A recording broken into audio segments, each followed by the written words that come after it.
చెల్లి కవిత జైల్లో ఉండటం, అధికారం లేకపోవడం, అనేక అవినీతికి పాల్పడినట్లు ఆరోపణలు తెలపడం వల్ల కేటీఆర్కు మతి భ్రమించి ఇష్టానుసారంగా మాట్లాడుతున్నారని కాంగ్రెస్ నాయకులు కేకే అన్నారు. తమ నాయకులు ఫోన్లు ట్యాపింగ్ చేయించి భయభ్రాంతులు గురిచేశారని ఆయన ఆరోపించారు. ఫోన్ ట్యాపింగ్ చేస్తే నలుగురు చేసే ఉంటామని కేటీఆర్ ఎలా అంటున్నాడన్నారు. ఇప్పటికే ప్రజలు బీఆర్ఎస్కు బొందు పెట్టారని, పార్లమెంట్ ఎన్నికల్లో 100 మీటర్ల లోతులో పాతి పెడతారని కేకే మహేందర్ రెడ్డి అన్నారు.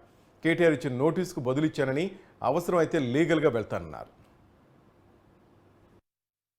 కేటీఆర్ గారు ఇంకా కూడా అధికారంలోనే ఉన్నానని చెప్పి ఒక భ్రమలో ఉన్నట్టున్నారు ఆయన. బహుశా అదిరించి బెదిరించి ఇంతకుముందు పెద్దలు ఆది శ్రీనివాస్ గారు చెప్పినట్టు ఇవాళ నయాన్నో భయాన్నో అందరినీ లొంగ తీసుకుని చట్టాన్ని తన చుట్టాలుగా మలుచుకొని గత 9.5 సంవత్సరాలు ప్రభుత్వాన్ని పరిపాలించి ఇప్పటికి కూడా ప్రభుత్వం పోయింత అధికారం కోల్పోయిన తర్వాత మతి భ్రమించుకొని తను ఇంకా అందులో ఉన్నట్టు రమించుకొని ఇటువంటి భాష మాట్లాడుతుందని నేను భావిస్తున్నాను.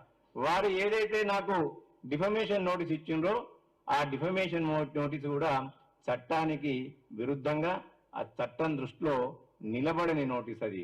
ఎందుకంటే కేవలం నేను నా యొక్క అనుమానాన్ని నివృత్తి చేయమని చెప్పడం జరిగింది.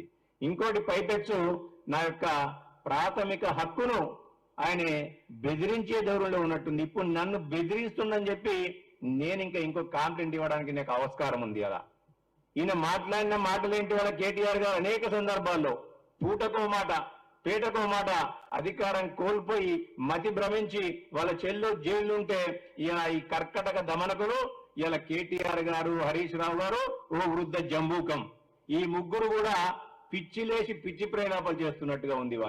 ఇవాళ ఆయన్ని ఒకసారి అంటే కేటీఆర్ గారు ముగ్గురియో నలుగురియో మేము చేసి ఉండొచ్చు, తప్పేంది అని. మళ్ళోసారి అంటాడు ఆయనే 22వ సంవత్సరంలో నా ఫోనే ట్యాప్ అయింది, నా ఫోన్ ట్యాప్ అయితే నాకు ఐఫోన్ వాళ్ళ నుంచి మెసేజ్ వచ్చిందని చెప్పింది. వాళ్ళని కూడా అండర్ సర్వేలెన్స్ ఉందని చెప్పి ఆయన వచ్చిండు. ఈ సర్వేలెన్స్ అనే సర్వేలెన్స్ అనే పదాన్యమైన సన్నాసి మరి ఎప్పుడు కాంప్లైంట్ ఇవ్వలేదు అని నేను అడుగుతున్నా. ఫోన్ ట్యాపింగ్ నిజమని నాకు